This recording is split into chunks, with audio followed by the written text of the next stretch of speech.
القرآن قد خصك الرحمن. السلام علیکم ورحمۃ اللہ وبرکاتہ. نحمده ونصلی علی رسوله الکریم. اما بعد فاعوذ باللہ من الشیطان الرجیم. بسم اللہ الرحمن الرحیم. رب اشرح لی صدری ویسر لی امری واحلل عقدۃ من لسانی یفقہوا قولی. آج میں چاہوں گی کہ اپنی بیٹی کی شادی سے متعلق چند چیزیں آپ کے ساتھ شیئر کروں. ایک حدیث کے مطابق جب کسی ایسے نوجوان کا رشتہ آئے کہ جس کے دین اور اخلاق سے تم مطمئن ہو تو نہ کرو ورنہ زمین میں فساد ہوگا. اسی چیز کو مد نظر رکھتے ہوئے جب میری بیٹی کا رشتہ آیا تو ہم نے بچے کے دین اور اخلاق کو سامنے رکھتے ہوئے فوراً ہی فیصلہ کر لیا. حالانکہ اس وقت اس کی کوئی جاب بھی نہیں تھی، لیکن جب سیکنڈ لاسٹ سیمسٹر کا امتحان دیا اور آخری سیمسٹر اس کا جنوری میں شروع ہو رہا تھا، اس میں یہ ہوا کہ جس دن نکاح ہوا اس دن اس کو کال آئی اور نکاح کے 2 دن بعد اس نے ایک انٹرویو دیا اور ساتھ ہی اس کی جاب بھی ہو گئی. اب یہ کہ دوپہر 12 بجے سے رات 8 بجے تک جاب پہ جائے گا اور صبح میں اپنا آخری سیمسٹر جو ہے وہ پورا کرے گا. تو میں نے تو یہ بھی کہا کہ آپ اس کی فکر نہیں کریں، مریم آپ کو بالکل تنگ نہیں کرے گی، کوئی مطالبہ نہیں کرے گی. اور میں نے مریم سے بھی کہا کہ تم نے بالکل پریشان نہیں کرنا کسی بھی چیز کے لیے، اور اس کو یکسوئی کے ساتھ پڑھنے دینا ہے. اور میں نے کہا کہ آپ دیکھ لیں، اگر آپ سمجھتے ہیں کہ پڑھائی اور جاب دونوں ساتھ چل سکتی ہے تو پڑھیں، اگر نہیں چل سکتی تو پہلے آپ اپنی اسٹڈیز کو کمپلیٹ کر لیں، اس کے بعد آپ اپنی جاب دیکھ لیں، کیونکہ رزق جو ہے وہ اللہ کے ذمہ ہے. انسان جب مال اور دین میں سے 2 کا انتخاب کرے تو میں سمجھتی ہوں کہ دین کا انتخاب کرنا چاہیے، کیونکہ دین کے ساتھ مال تو مل جائے گا لیکن مال کے ساتھ دین کا آنا اس کی کوئی گارنٹی نہیں. نبی صلی اللہ علیہ وسلم نے فرمایا کہ 4 چیزیں خوش قسمتی کی علامت ہے: نیک بیوی، کھلا گھر، نیک ہمسایہ، اچھی سواری. اور 4 چیزیں بدبختی کی علامت ہے: بری بیوی، برا ہمسایہ، بری سواری اور تنگ گھر. عورت سے 4 چیزوں کے پیش نظر نکاح کیا جاتا ہے: اس کے مال و دولت کی وجہ سے، حسب نسب کی وجہ سے، یا خوبصورتی کی وجہ سے، یا اس کی دینداری کی وجہ سے. اے انسان تیرے ہاتھ خاک آلود ہو، دیندار عورت سے نکاح کرنے میں کامیابی حاصل کرو. ہمیں سوچنا چاہیے کہ آخر اللہ کے رسول صلی اللہ علیہ وسلم نے دینداری ہی کو کیوں دیکھا اور کیوں معیار بنایا. آپ نے فرمایا مسلمانوں میں غریب لوگ مالداروں سے 500 سال پہلے بہشت میں جائیں گے. آپ نے فرمایا ہر امت کے لیے ایک فتنہ ہوتا ہے، میری امت کا فتنہ مال ہے. پھر اسی طرح برادری اور خاندان کو دیکھا جاتا ہے کہ کیا ذات ہے. یقین مانی مجھے ابھی تک یہ پوچھنے کا یاد ہی نہیں رہا کہ ان کی ذات کیا ہے. کسی نے جب مجھ سے پوچھا کہ ان کی ذات کیا تو پھر مجھے خیال اچھا میں پوچھوں گی، اور میں جب سوچتی میں پھر بھول جاتی تھی اور ابھی تک بھولی ہوئی ہوں. کیونکہ یہ ذات اور برادری تو صرف پہچان ہے انسان کی، اس سے بڑی پہچان جو ہے وہ اس کی دینداری اور اخلاق ہے. اور سب آدم سے اور آدم مٹی سے بنائے گئے، اس لیے کوئی کتنی بھی بڑی ذات سے ہو اصل تو سب کی ایک ہے. پھر اسی طرح حسن و جمال یہ بھی اللہ کی دین ہے. ہر ایک کو اللہ نے پیدا کیا اور اپنی مرضی سے بنایا، کسی پر بھی اعتراض کی کوئی گنجائش نہیں. اللہ جیسے چاہتا ہے صورتیں پیدا کرتا ہے، لیکن اللہ کے نزدیک جو عزت والا ہے وہ تقوی والا ہے. پھر یہ کہ اچھے ساتھی کے لیے دعا بھی کرنی چاہیے، استخارہ کرنا چاہیے، چھان بین یا معلومات لینی چاہیے. اور اگر پہلے سے معلوم ہو اخلاق اور کردار کا تو مزید تجسس اور پیچھا نہیں کرنا چاہیے، کیونکہ کوئی بھی انسان فرشتہ نہیں ہوتا. دنیا میں فرشتوں کی تلاش محال ہے. اور اچھے ساتھی کے لیے جو دعائیں ہیں اس میں ایک تو یہ قرآنی دعا ہے اور دوسری حضرت موسیٰ علیہ السلام کی رب انی لما انزلت الی من خیر فقیر. پھر استخارہ ہے، اور استخارہ سے کوئی غیب کی خبریں نہیں پتہ چلتی. استخارہ جو ہے وہ اللہ تعالیٰ سے ایک مشورہ ہے کہ اللہ تعالیٰ اگر یہ کام اچھا ہے تو ہمارے لیے آسان کر دے، اور اگر اچھا نہیں تو ہم سے پھیر دے. اس میں دعا استخارہ بھی دی گئی ہے CD میں، تاکہ لوگ اگر اسے دیکھیں تو آئندہ اپنے استعمال میں لا سکیں. پھر اس میں یہ ہے کہ عموماً جب رشتے کیے جاتے ہیں تو لوگ بہت آرٹیفیشل باتیں کرتے ہیں، جھوٹ سے کام لیتے ہیں، یا یہ کہ لوگوں کے اندر بگاڑ پیدا کرتے ہیں، تو اس سے بھی بچنا چاہیے. مشورہ صرف اس سے کرنا چاہیے جو آپ کو صحیح مشورہ دے، اور صرف اس تک بات پہنچائیں جس نے آپ سے مشورہ لیا ہے. یہ نہیں کہ آپ irrelevant شخص سے پوچھا، پھر اس نے ایسی باتیں آپ کو بتائیں اور پھر ان باتوں کو کھولنا شروع کر دیا اور رشتہ لیتے لیتے لوگوں کو آپس میں لڑا کے اور فساد ڈال دیا. یہ عموماً جو ہمارے ہاں دیکھا جاتا ہے وہ درست نہیں. اسی طرح یہ ہے کہ لڑکی کو دیکھ لینا چاہیے اگر لڑکے کی خواہش ہو، اور اس میں یہ ہے کہ تصویر بھی دکھائی جا سکتی ہے اور سامنے بھی دیکھا جا سکتا ہے. لیکن یہ ہے کہ اگر ممکن ہو تو پہلے سے دیکھ کر پھر پیغام بھیجا جائے، یا یہ کہ جب سب بات طے ہو جائے تو پھر آمنے سامنے لا کے دکھایا جا سکتا ہے. آپ صلی اللہ علیہ وسلم کو حضرت عائشہ کو دکھایا گیا تھا خواب میں. پھر یہ ہے کہ منگنی جب ہو جائے، بات طے ہو جائے، اور اس میں آپ کو یہ بتا دوں کہ منگنی کے موقع پر ہم نے ایسا نہ تو کوئی تقریب کی، نہ ہی کسی تحفوں کا تبادلہ کیا، نہ ہی انگوٹھی پہنائی، نہ انہوں نے انگوٹھی پہنائی، نہ ہم نے، نہ کوئی کپڑے وہ لائے، نہ ہم نے کپڑے بھیجے، نہ ہی کچھ اور. ہوا یہ کہ جب زبانی کلامی بات پکی ہو گئی تو اس کے بعد نیکسٹ ڈے جیسے ایک خوشی کے موقع پہ کچھ پھول وہ لے کر آئیں مریم کی جو ساس ہے. جی، یہ بھی بتاتی چلو کہ وہ ہماری 3rd بیچ کی اسٹوڈنٹ تھی اسلام آباد میں، اور عائشہ جو شروع میں یہاں پر کلاس انچارج کے طور پہ کام کرتی تھی وہ ان کی بیٹی ہیں، اور ان لوگوں کو کافی سال سے میں جانتی تھی، اس لیے کوئی ایسی اس میں مزید بات نہیں تھی کسی بھی پریشانی کی. تو الحمدللہ چلتے پھرتے میں ہی بات طے ہو گئی، اور جواب میں ان کی مدر کے لیے خوشبو لے کر گئی، لڑکے کے لیے نہیں، کیونکہ مائیں جو ہیں وہ بچوں کو جنم دیتی ہیں، ان کی تربیت کرتی ہیں، ان کے لیے اتنی تکلیفیں اٹھاتی ہیں. اس لیے مجھے یوں محسوس ہوتا تھا کہ یہ موقع ماں کے لیے بڑی خوشی کا ہوتا ہے نا، جب بچوں کے کوئی رشتہ طے ہوتا ہے. ٹھیک ہے بیٹے کے لیے تو بعد میں بھی کچھ ہو جائے گا، لیکن پہلے ماں کا دل خوش کرنا چاہیے. اس لیے اس موقع پر جب جوابی طور پر میں واپس گئی تو پھولوں کی بجائے ایک خوشبو چھوٹی سی لے کر گئی. پھر اسی طرح یہ ہے کہ لڑکے اور لڑکی کی تنہائی میں باتیں نہیں ہونی چاہیے، ٹیلی فون پہ لمبی لمبی گفتگو درست نہیں، چیٹنگ درست نہیں. آپ صلی اللہ علیہ وسلم نے فرمایا عورتوں سے تنہائی میں ملاقات کرنے سے باز رہو. پھر اسی طرح ہاتھ ملانا یا خود انگوٹھی پہنانا، یہ باتیں بھی درست نہیں. نبی صلی اللہ علیہ وسلم کا ہاتھ کبھی کسی عورت سے نہیں چھوا تھا. پھر اسی طرح بن سنور کر لڑکے کے ساتھ باہر ڈرائیونگ پہ جانا یا سیر و تفریح کے لیے، یہ بھی درست نہیں. پھر یہ کہ رشتہ دیکھنے کے بعد بعض اوقات ہم ریجیکٹ کرتے ہیں تو اس میں طرح طرح کے نقص نکالتے ہیں، ناک ایسا ہے، قد ایسا ہے، رنگ ایسا ہے، اور اس کو ہر جگہ مشہور کرتے پھرتے ہیں. قرآن پاک میں اللہ تعالیٰ فرماتے ہیں کہ آپس میں ایک دوسرے پر تان نہ کرو، کسی کے برے نام نہ رکھو. ایمان لانے کے بعد فسق میں نام پیدا کرنا بہت ہی برا ہے. پھر اسی طرح ہمارے ہاں صرف لڑکے والے پیغام بھیجتے ہیں، لڑکی والے نہیں بھیج سکتے، بہت مایوب سمجھا جاتا ہے. حالانکہ اگر اس میں ہم دیکھتے ہیں کہ حضرت عمر کی بیٹی حضرت حفصہ جو تھی، جب وہ بیوہ ہوئی تو وہ خود حضرت ابوبکر کے پاس پیغام لے کر گئے کہ میری بیٹی سے نکاح کر لو. تو اس میں کوئی مایوب بات نہیں ہے. پھر یہ کہ منگنی ہمارے ہاں ایک بہت بڑا فنکشن اور ایک بہت بڑا بوجھ بنتا چلا جا رہا ہے. منگنی کا اصل مقصد یہ ہوتا ہے کہ اس بچی کے لیے پھر کوئی اور پیغام نہ بھیجے، اس کا اعلان کر دیا جائے تاکہ یہ پتہ چلے کہ یہ بچی فلاں سے منسوب ہو چکی ہے. اور فرمایا کہ کوئی مسلمان کسی دوسرے مسلمان کے پیغام پر پیغام نہ بھیجے، نہ کوئی کسی کی فروخت شدہ چیز پہ اپنی چیز بیچے، اور نہ ہی کسی عورت کو نکاح کا پیغام بھیجے جس کے لیے کسی اور نے پیغام بھیجا ہو. پھر یہ ہے کہ اگر ایک پیغام بھیجنے کے بعد ارادہ ترک کر دے تو دوسرا پیغام بھیج سکتا ہے. اس سے پتہ چلتا ہے کہ ہمارا دین ہم سب کے احساسات اور جذبات کا کتنا خیال رکھتا ہے. حضرت علی رضی اللہ تعالیٰ عنہ نے حضرت فاطمہ کے لیے شادی کا پیغام بھجوایا، آپ نے اسے قبول کر لیا، بس یہی منگنی تھی. کیونکہ بات انسان کی یہ عہد سب سے بڑی بات ہوتی ہے. مردوں کے لیے سونے کی انگوٹھی پہننا جو ہے وہ درست نہیں. آپ نے فرمایا کہ تم میں سے کوئی شخص آگ کے انگارے ہاتھ میں پہننا چاہتا ہے تو وہ سونے کی انگوٹھی پہن لیتا ہے. پھر اسی طرح جہیز، بہت سے لوگوں نے یہ سوال کیا کہ آپ نے جہیز میں کیا دیا. بات یہ ہے کہ بلیو می، میں اس سارے عرصے میں ایک دفعہ بھی بازار نہیں گئی. کچھ مریم کو ضرورت کی چیزیں چاہیے تھی، مریم یہاں نہیں تھی، جیسے جوتے لانے تھے تو تیمیہ یا اسما کے سائز پھر ادریس صاحب ساتھ چلے گئے اور یہ لوگ جا کے جوتے لے آئے. اور اسی طرح کسی کے ساتھ ان کو بھیج کر کچھ ضروری چیزیں جو تھی وہ لی گئی. باقی یہ کہ اسلام آباد کا گھر جب سے میں آئی ہوں ایک طرح سے پیک پڑا تھا.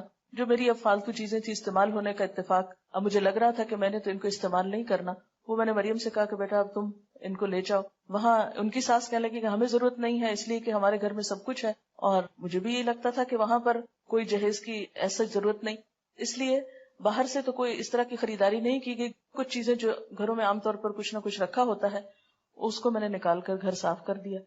تو جب وہ کہتے تھے کہ یہ ہم کس طرح سنبھالے تو میں کہتے یہ آپ مجھ پر احسان کریں گے اگر میرے سے یہ چیزیں جو ہے ہٹ جائیں تاکہ میں یہاں آؤں تو مجھے اب سب کچھ خالی خالی صاف ستھرا نظر آئے کہ میں اپنا کام زیادہ بہتر طور پہ کر سکوں. تو الحمدللہ ایسا کوئی فرنیچر نہیں، کوئی کچھ نہیں، بلکہ اس کی جو بڑی نند ہے عائشہ، انہوں نے ان کا جو بیڈ روم ہے اس کا فرنیچر لیا. اور اسی طرح چھوٹی موٹی چیزیں، کچھ گفٹ تھے رشتہ داروں کی طرف سے، تو اس میں کام چل گیا. لیکن کوئی ایسی تیاری کہ اس طرح کی لمبی چوڑی شاپنگ یا وہ چیزیں نہیں تھی. جہیز میں عام طور پر یہ ہے کہ قرض لیا جاتا ہے اور اس کی کمائی کے لیے آدمی لوگ جو ہیں وہ رشوت وغیرہ لینے پہ مجبور ہوتے ہیں. بعض اوقات کم چیزیں لانے پہ لڑکی کو تانے دیے جاتے ہیں اور اسراف اور دکھاوا بھی اس میں بہت ہوتا ہے. تو اس میں یہ تھا کہ انسان ضرورت کی چیز تو اپنے لیے استعمال کرتا ہے، دکھاوے کا معلوم نہیں، اس میں دوسروں کو بتانے کی کیا ضرورت ہے. ایک عالمی ادارے کی رپورٹ کے مطابق پاکستان میں 1 کروڑ سے زائد لڑکیاں شادی کے انتظار میں ہیں. 40 لاکھ لڑکیاں ایسی ہیں جن کی شادی کی عمر بھی گزر گئی ہے. اور اس میں ایک بہت بڑی وجہ کیا ہے؟ جہیز کا نہ ہونا. یا جہیز کا سٹینڈرڈ کے مطابق نہ ہونا. شادی کس کے ساتھ ہوتی ہے؟ لڑکی کے ساتھ یا جہیز کے ساتھ؟ آدم کے بیٹے کے پاس 2 وادیاں مال و دولت سے بھری ہوں تو وہ تیسری کے لیے خواہش کرے گا. حضرت علی کہتے ہیں کہ حضور صلی اللہ علیہ وسلم نے حضرت فاطمہ کو جہیز میں 1 چادر، 1 مشکیزہ اور 1 چمڑے کا تکیہ دیا تھا جس میں اذخر کی گھاس بھری ہوئی تھی. حضرت اسما کہتی ہے کہ فاطمہ جب رخصت کر کے حضرت علی کے ہاں بھیجی گئی تو ہم نے ان کے گھر میں اس کے سوا کچھ نہ پایا کہ وہاں ریت بچھی ہوئی تھی، 1 تکیہ تھا جو کھجور کی چھال سے بھرا ہوا تھا، 1 گھڑا اور 1 پانی پینے کا پیالہ تھا. یہ کوئی ہماری طرح کا مروجہ جہیز نہیں تھا، انتہائی ضرورت کی چیزیں تھیں. سنت میں جہیز کی کوئی حیثیت نہیں. اور حضرت علی کے لیے وہ چیزیں بھیجنا بھی کس لیے تھا کہ آپ حضرت علی کی بھی کفالت کرتے تھے. گھر کی ضروریات کا انتظام کرنا لڑکی کے والدین کی نہیں، خود لڑکے کی ذمہ داری ہے. اس موقع پر لڑکے کو الٹا مہر دینا ہوتا ہے، اور اس کے لیے بھی ہم نے کوئی ایسی قرارداد طے نہیں کی کہ کتنا ہوگا اور کیا ہوگا. اور انہوں نے پوچھا بھی ہم سے کہ آپ کے ہاں کیا ہوتا ہے. ہم نے کہا ہمارے ہاں کچھ بھی نہیں ہوتا، جو آپ کرنا چاہیں آپ خوشی سے کر سکتے ہیں. عموماً جہیز اس لیے دیا جاتا ہے کہ لڑکی کو وراثت میں حصہ نہ دینا ہو، جبکہ وراثت میں حصہ دینا فرض میں ہے اور جہیز دینا نہ نفل ہے نہ سنت ہے. یہ ویسے اپنی خوشی کی بات ہے، تحفے کے طور پر کچھ بھی آپ دینا چاہیں یا گھر صاف کرنے کے لیے تو دے سکتے ہیں. پھر کچھ رسومات ہمارے ہاں بہت رواج پا گئی ہیں. شادی سے کچھ ہفتے پہلے یا اس کے بعد تاریخ مقرر کرنے کی جو رسم ہوتی ہے. پھر اسی طرح یہ ہے کہ وقت بھی ضائع ہوتا ہے، پیسوں کی بھی ناقدری، عبادات میں کوتاہی. تو الحمدللہ اس موقع پر کوئی کسی نماز میں تاخیر نہیں ہوئی، کوئی ایسا اسراف اور دکھاوا نہیں ہوا، کوئی سٹیج نہیں تیار کی گئی تھی، اس کے بغیر بھی شادی ہو گئی. پھر اسی طرح کوئی پیلا جوڑا نہیں پہنایا گیا، بلکہ میں نے شدت سے منع کیا تھا کہ ایسا کوئی رنگ مجھے نظر بھی نہ آئے. بعضوں کہتا تھا نا کہ بھول کے انسان کوئی ایسی چیز پہلے پہن لیتا ہے. پوری طرح اس رسم کو جو ہے وہ ختم کرنا ہے. اب یہ دیکھیں، یہ 2 تصویریں ہیں، ایک انڈین تصویر ہے اور ایک پاکستانی. دونوں میں کیا فرق نظر آ رہا ہے؟ آپ ہی پہچان سکتے ہیں، مجھے تو پہچان نہیں ہو رہی. پھر جہیز کی نمائش، یہ بھی 2 کمپیریزن ہے. پھر اسی طرح یہ ہے کہ ٹھیک ہے اگر کچھ تفریح ہو رہی ہے یا گانا بجانا ہو رہا ہے تو اس میں ڈانس کی تو کوئی گنجائش نہیں نکلتی. نبی صلی اللہ علیہ وسلم نے فرمایا جس گھر میں گھنگرو اور گھنٹے ہوں اس میں رحمت کے فرشتے داخل نہیں ہوتے، نہ ہی فرشتے ان لوگوں کے ساتھ رہتے ہیں جو گھنٹے استعمال کرتے ہیں. اپنے ہاتھوں سے اپنے آپ کو ہلاکت میں مت ڈالو. یعنی اللہ کی رحمت کو کیوں دور کرتے ہیں ہم ایسی چیزوں سے؟ آپ نے فرمایا اس امت کے لوگوں پر زمین میں دھنسانے، شکلیں مسخ ہونے اور پتھروں کی بارش برسنے کا عذاب آئے گا. مسلمانوں میں سے کسی نے عرض کیا یا رسول اللہ صلی اللہ علیہ وسلم یہ کب ہوگا؟ آپ نے فرمایا جب گانے بجانے والی عورتیں ظاہر ہوں گی، آلات موسیقی عام استعمال ہوں گے اور شرابیں پی جائیں گی. ترمذی کی روایت ہے. پھر اسی طرح مہندی کی تقریب میں ایک دوسرے پہ طنز، برا بلا کہنا، مذاق اڑانا، یہ بھی اسلامی تعلیمات کے برعکس ہے.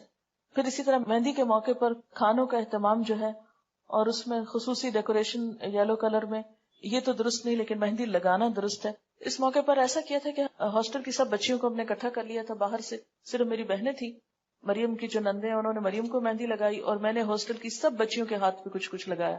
اوٹ پٹانگ لکیریں ادھر ادھر تھوڑا تھوڑا. ایک بات بتانا میں بھول گئی کہ مریم چونکہ وہاں تھی تو میں نے کہا کہ کچھ کام تم شروع کرو، فارغ نہیں بیٹھو. تو کلاس نے اسماء الحسنہ نہیں ابھی پڑھے تھے، 2 کلاسز اس وقت وہاں چل رہی ہیں، ایک تعلیم القرآن کورس کی اور ایک دوسری. تو اس نے ان کو اسماء الحسنہ سکھانے شروع کی، جیسے اسماء یہاں پر یہ صورتوں کے نام وغیرہ سکھاتی. تو جو آخری دن تھا، یعنی شادی کا جو دن تھا، نکاح کا دن، اس دن اس کا بس صرف ٹائم ٹیبل تھوڑا تبدیل کیا تھا کہ صبح صبح اس کی کلاس تھی، لیکن یہ کہ اس دن بھی اس نے پڑھایا. پھر اسی طرح یہ ہے کہ کھانوں میں بہت زیادہ اسراف ہوتا ہے. قرآن پاک میں اللہ تعالیٰ فرماتے وَلَا تُبَذِّرْ تَبْذِيرًا إِنَّ الْمُبَذِّرِينَ كَانُوا إِخْوَانَ الشَّيَاطِينَ وَكَانَ الشَّيْطَانُ لِرَبِّهِ كَفُورًا. فضول خرچی نہ کرو، فضول خرچ لوگ شیطان کے بھائی ہیں اور شیطان اپنے رب کا ناشکرا ہے. یعنی پیسے کا ضیاع محض دکھاوے میں اور اسراف میں، یہ شیطان کو خوش کرنے والی بات ہے، رحمان کو نہیں. اور اس میں اب ضرور آپ کو انتظار ہوگا کہ مریم نے پہنا کیا تھا. اس کو سفید رنگ کا جوڑا پہنایا تھا جس میں پنک کلر کی پائپنگ دوپٹے پہ لگی ہوئی تھی اور کچھ پنک کلر کی کڑھائی تھی اور پنک کلر کے موتیوں کا ہار تھا. یہ شادی کے موقع پر جو فنکشن تھا اس میں پہنایا تھا. اس کے بعد یہ ہوا کہ جب نکاح ہوا، تقریب ختم ہوئی، دعا ہوئی اور اس کے بعد یہ لوگ چلے گئے واپس. بعد میں جو ہمارے مہمان تھے انہوں نے کچھ کھانا کھایا اور اس میں یہ تھا کہ جو ہاسٹل کی بچیاں تھیں ان کو ہم نے کھانے میں شریک کیا. باہر سے ایز سچ ہم نے کھانے کے لیے لوگوں کو نہیں بلایا تھا، رشتہ داروں کو تو obviously سب جمع تھے، ان کو کھانا کھانا تھا، کچھ دوست بھی، لیکن باقاعدہ اس طرح کی تقریب نہیں تھی یا کھانے کے انویٹیشن جس طرح عموماً دیے جاتے ہیں وہ نہیں تھے. اس کے بعد یہ تھا کہ میں یہ چاہتی تھی کہ مریم سب نمازیں وغیرہ پڑھ لے اور عشاء کی نماز پڑھنے کے بعد اس کی رخصتی ہو تاکہ نماز میں کوئی حرج نہ آئے. کیونکہ اگر دن کو یہ چلی جاتی ہے 5-7 منٹ کے راستے پہ، تو گھر تھا 10 منٹ کا ہارڈلی راستہ ہوگا جہاں اس کو جانا تھا. تو میں نے کہا کہ ابھی جا کے اگر سارا دن بیٹھی رہے گی، ذرا وہاں جھجکے گی یا اور لوگ بھی ہوں گے، تو بہتر ہے کہ یہ اپنا ریلیکس ہو، آرام کرے گھر میں اور اس کے بعد جائے. یہاں ایک بات بتاؤں کہ اس موقع پہ مریم نے کوئی ناخن نہیں بڑھائے اور نہ ہی ناخنوں کے اوپر کوئی خاص چیز ایسی لگائی. اس کے بعد یہ تھا کہ رات کو اس کو دوبارہ پھر جب بھجوانا تھا تو اس کے لیے تیار کیا گیا تھا، تو اس موقع پر اس کو گولڈ پہنایا. اور چونکہ اب وہ اپنے شوہر کے لیے تیار ہو رہی تھی، نمائش کے لیے نہیں، تو میری چوڑیاں، جو کہ میرا سائز اب ہیوی ہو گیا ہے، تو میری ہی چوڑیاں کچھ رکھی ہوئی تھی کیونکہ مجھے تو بازار جانے کا اور کچھ بنوانے کا موقع نہیں تھا، تو ان کو میں نے اس کو دیا. اسی طرح میری اپنی کچھ جیولری پڑی ہوئی تھی، کچھ اس کے لیے گفٹ وغیرہ تھے، تو وہ اس کو پہنا کے اس کے ساتھ یہ تھا کہ رخصت کیا. اس میں یہ تھا کہ کسی خاص بیوٹی پارلر سے نہ کسی کو بلایا اور نہ ہی وہ کسی بیوٹی پارلر میں گئی اور نہ ہی اس کے لیے کوئی بہت اہتمام تھا. یہاں یسرا اور ایک آمنہ، ان کی مدر میری اسٹوڈنٹ ہے فرسٹ بیچ کی، تو دن میں انہوں نے اس کو تیار کیا تھا. شام میں میری ایک اور لسنر ہے، وہ بہت عرصے سے مجھے پیچھے تھی کہ میں نے کچھ آپ کے لیے کرنا ہے، تو مجھے کسی نے کہا کہ وہ بہت اچھی دلہن تیار کر لیتی ہے، تو میں نے کہا کہ ٹھیک ہے آپ انہیں کو بلا لیں. تو شام کے وقت انہوں نے اس کو تیار کیا. شام کے وقت اور کچھ لوگ نہیں تھے، صرف میرے بہن بھائی تھے اور میرے سسرال کے سب لوگ تھے.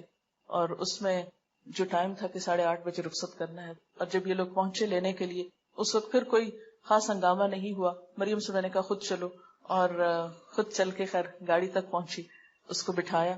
کوئی رونا دھونا نہیں، کوئی چیخنا چلانا ہے، ہنگامہ نہیں، کوئی مصنوعی قسم کے آنسو نہیں، کچھ نہیں. لیکن دل میرا جو تھا بہت ہی، جسے کہتے ہیں نا کہ جسم کا ایک ٹکڑا انسان الگ کرتا ہے، کیونکہ حالانکہ مجھے پتا ہے پھر ملے گی یہ سب، لیکن ایک ان نون کسی میرے اندر اداسی تھی، یا ایک جیسے ایک محبت، یہ خون کا رشتہ ہوتا ہے، وہ ایک طبعی سی چیز ہے. لیکن الحمدللہ نارملی ان کو رخصت کیا، اور اس موقع پہ میں نے دعا پڑھی، استودعکم اللہ دینکم و امانتکم و خواتیم عملکم، اور ان کو بھجوا دیا. اور جو سب سے مشکل پارٹ تھا وہ یہ تھا کہ میں اپنے داماد سے حجاب کیسے اتاروں. مجھے اس قدر شرم آ رہی تھی، اس قدر شرم، کیونکہ اس دن تو میں نے خیر اتارا نہیں، وہ باہر ہی تھا بیچارہ، اندر تک نہیں آیا. لیکن اگلے دن جب صبح میں مریم ساتھ آئی تو مجھے یہ تھا کہ اب میں کیا کروں. میں چادر لی تھی، تھوڑا سا نیچے کیا، پھر تھوڑا سا، پھر تھوڑا سا.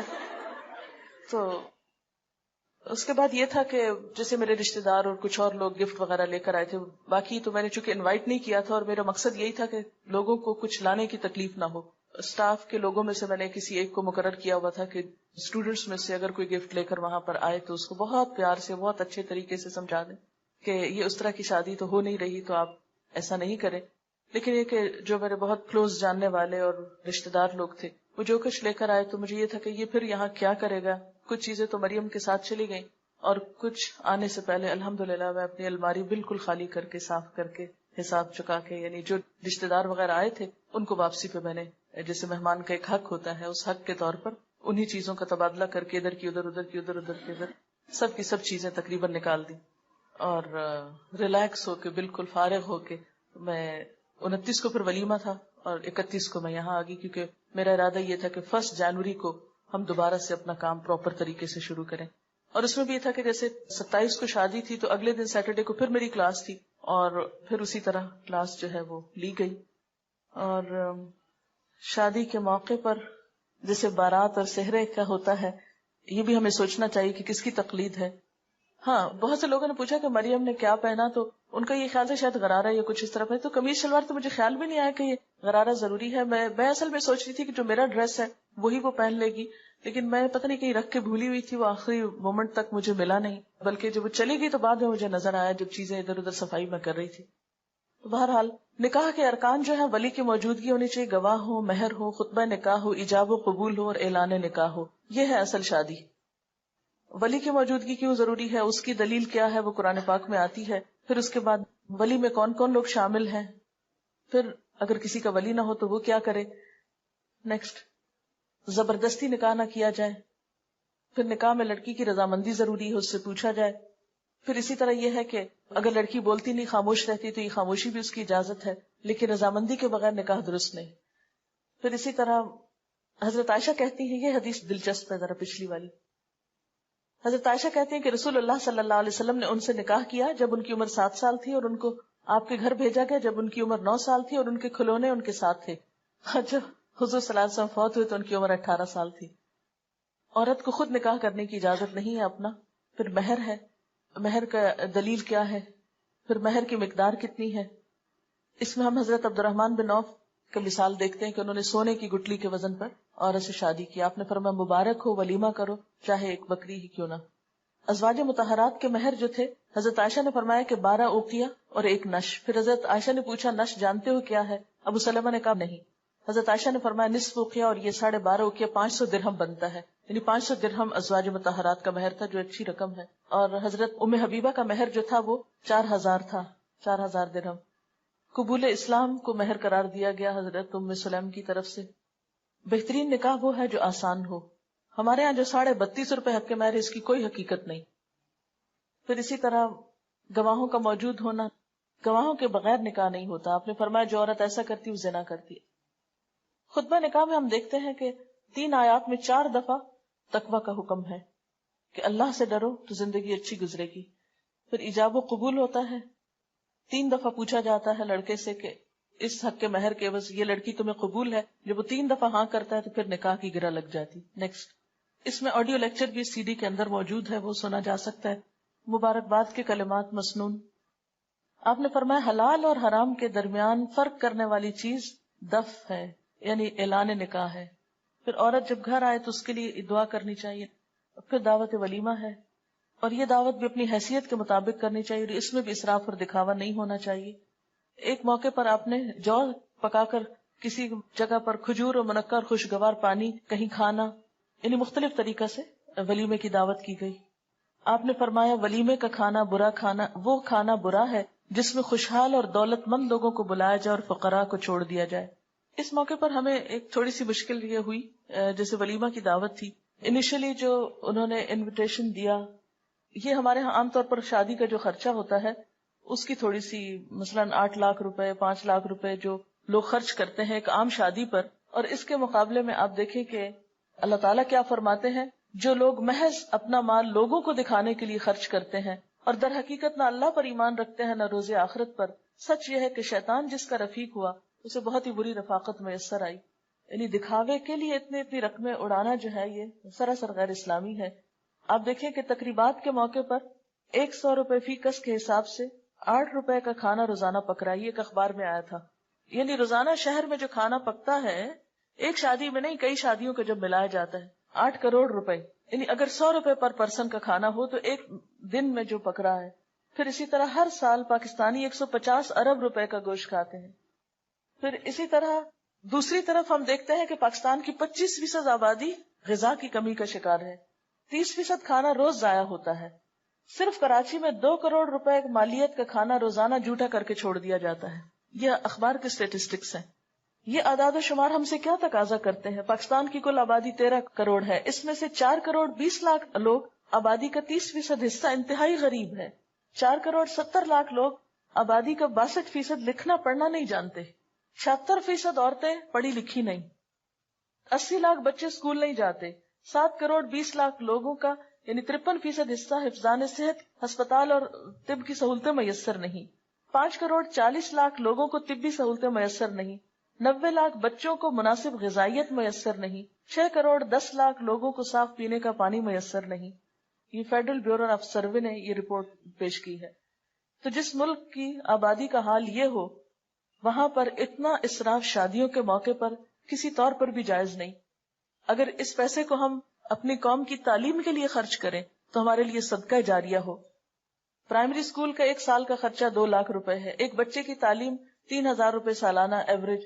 پروفیشنل کالج میں ایک بچے کی تعلیم 12,000 روپے سالانہ. ٹی بی کے مریض کا علاج 8,000 روپے سالانہ. کہ ایسا نہیں ہو سکتا کہ ہم اپنی شادیوں میں سے کچھ پیسے بچا کر ہم اپنے عوام پر صرف کریں جنہیں ضرورت ہے؟ تو جو لوگ اپنے مال اللہ کی راہ میں صرف کرتے ہیں ان کے خرچ کی مثال ایسی ہے جیسے ایک دانہ بویا جائے اور اس سے 7 بالیں نکلیں، ہر بال میں 100 دانے ہوں. اسی طرح اللہ جس کے عمل کو چاہتا ہے افزونی عطا فرماتا ہے. وہ فراخ دست بھی ہے اور علیم بھی ہے.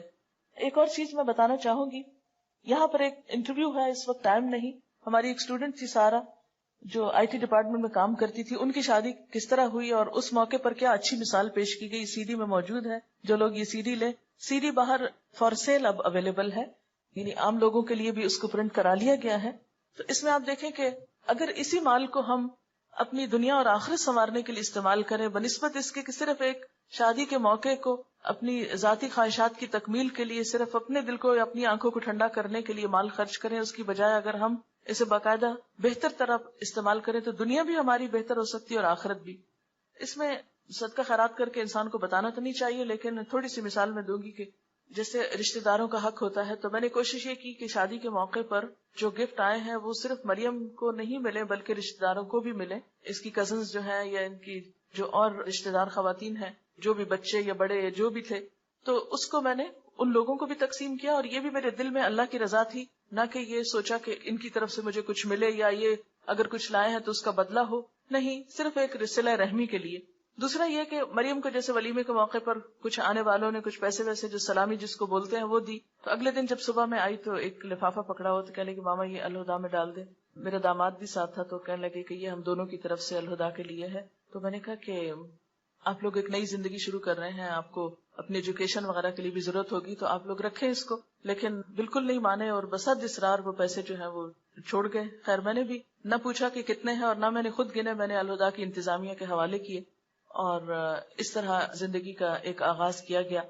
اس کے بعد یہ تھا کہ جب صبح ملنے کے لیے آئے ہیں تو میری کلاس کا وقت تھا، میں تھوڑا سا بیٹھی ہوں اور اس کے بعد میں نے معذرت کی، میں نے کہا کہ میری کلاس کا وقت ہے. تو میرے داماد کہتے کہ نہیں آپ ضرور جائیں، اور میں کلاس میں چلی گئی. تو میں نکلنے لگی تو میں نے کہا کیا مریم بھی آ سکتی ہے، کیونکہ شادی کے بعد شوہر کی اجازت ضروری ہے، چاہے وہ بچے ہیں اپنے لیکن پھر بھی جو ادب آداب ہیں ان کا لحاظ ضروری. کہتی کیوں نہیں انشاءاللہ ضرور. تو وہ باہر پھر مردوں میں چلے گئے اور مریم جو ہے وہ کلاس میں میرے ساتھ نیکسٹ ڈے پر نیچے بیٹھی. تو پھر اس کے بعد یہ تھا کہ چونکہ کھانے کا وقت ہو رہا تھا، ان لوگوں کو جانا تھا، کچھ اور مہمان وغیرہ بھی تھے ان کے ہاں، تو پھر وہ بیچ میں کلاس کے اٹھ کے چلی گئی. لیکن یہ کہ مجھے نہیں پتا چلا کہ شادی کے ساتھ جو تعلیم کا سلسلہ ہے، یہ جو کام ہے، وہ کسی طور پر بھی متاثر نہیں ہوا، اس لیے کہ جن لوگوں کے ساتھ رشتہ جوڑا وہ بھی دین کو سمجھنے والے، مقصد کو سمجھنے والے اور وقتاً فوقتاً اس کی تعلیم و تبلیغ میں شریک بھی رہے ہیں. اس لیے الحمدللہ کسی موقع پر کوئی تکلف نہیں، کوئی بیڈ فیلنگ نہیں. ان میں اللہ کا کتنا شکر ادا کروں کہ میرے آنسو اس پہ نہیں تھمتے کہ اللہ تیرا کتنا شکر ہے کہ تھرو آؤٹ رشتہ لینے سے لے کر شادی کے یعنی آخر میں جو میں ان کو خدا حافظ کہہ کے آئی ہوں، اس سارے موقع تک ایک مرتبہ بھی اللہ کا 1000 لاکھ دفعہ شکر ہے کوئی بیڈ فیلنگ دونوں فریقین کے درمیان نہیں ہوئی. ورنہ عام طور پر کیا ہوتا ہے کہ شادی ہونے سے پہلے یا شادی کے دن یا شادی کے بعد کوئی نہ کوئی بہانہ ڈھونڈ لیا جاتا ناراض ہونے کا، یا کوئی بہانہ ڈھونڈ لیا جاتا ہے ایک دوسرے کو ستانے کا یا پریشان کرنے کا. اصل حقیقی خوشی اور سکون اور راحت اور آرام کس میں ہے؟ مال و دولت کے دکھاوے یا اسراف اور لباس اور ان چیزوں میں نہیں ہے. اصل خوشی یہ ہے کہ انسانیت کا احترام ہو، ایک دوسرے کی عزت کی جائے، ایک دوسرے کو اس کا مقام دیا جائے، ایک دوسرے کی قدر پہچانی جائے. اور اس کا پورا لحاظ رکھا گیا الحمدللہ، دونوں طرف سے رکھا گیا. اس میں میرا کوئی کمال نہیں ہے، یہ میری طرف سے نہیں ہے. اگر ظاہر ہے کہ وہ لوگ کوآپریٹ نہیں کرے تو ہم کیا کر سکتے ہیں. لیکن چونکہ رشتہ اگر دین کی بنیاد پر ہوتا ہے اور دین کی روح اور اسپرٹ کو جاننے والے لوگ موجود ہوں تو پھر بہت سے معاملات طے کرنے میں مشکل نہیں ہوتی. یعنی کسی بھی معاملے میں یہ نہیں ہوا کہ اگر ہم نے کہا ایسا کر لیتے تو انہوں نے کہا نہیں یہ تو ہو نہیں سکتا، یا انہوں نے کہا کہ ایسا کرتے تو ہم نے کہا یہ تو پاسبل نہیں. کہیں نہیں، دونوں فریقین نے ایک دوسرے کے ساتھ مکمل طور پر ہم آہنگی اور آپس میں اتفاق کا مظاہرہ کیا. شادی کے بعد یہ ہے کہ دونوں کا تعلق کیا ہے. ہن لباس لکم وانتم لباس لہن، وہ تمہارا لباس ہے تم ان کا لباس. اس سلسلے میں جو خاص نصیحت میں نے مریم کو رخصتی کے وقت کی وہ کیا تھی کہ مریم تم ایک نئے گھر میں جا رہی ہو، لیکن یاد رکھنا یہ عارضی گھر ہے، اس سے آگے ایک پائیدار گھر تمہارا انتظار کر رہا ہے. اس زندگی کی خوشیوں میں اور اس زندگی کے سکون میں جا کر تم اپنی آخرت کو نہیں بھولنا. میں تمہیں اس موقع پر بھی یہی نصیحت کروں گی کہ وہاں جا کر بھی آخرت کے گھر کی تیاری جاری رکھنی ہے. اور اس میں سب سے پہلے یہ کہ آخرت کی تیاری حقوق العباد کو ادا کر کے ہوتی ہے. عبادات تو اپنی جگہ. ہاں ایک اور دلچسپ بات یہ کہ جب نیکسٹ ڈے ملاقات ہوئی میرے بچے کی والدہ سے تو کہنے لگی کہ ہنس رہی تھی کہ آج سب لوگ مسجد میں انتظار کر رہے تھے کہ آج تو عاطف کی شادی ہے، دیکھتے ہیں فجر کی نماز میں آتا ہے یا نہیں. تو کہتے ہیں کہ الحمدللہ وہ اس امتحان میں پورا اترا ہے اور آج بھی فجر کی نماز اس نے مسجد میں جا کے پڑھی ہے. تو مجھے اتنی خوشی ہوئی، میں نے کہا الحمدللہ اللہ کا لاکھ لاکھ شکر ہے کہ جس نے ایسے موقعوں پر اپنی اطاعت کی توفیق دی ہے. ورنہ عموماً کیا ہوتا ہے خوشی کا موقع یا غم کا موقع سب سے پہلے ہم نماز روزہ یا انسانوں کے حقوق کو بھول جاتے ہیں بعض اوقات.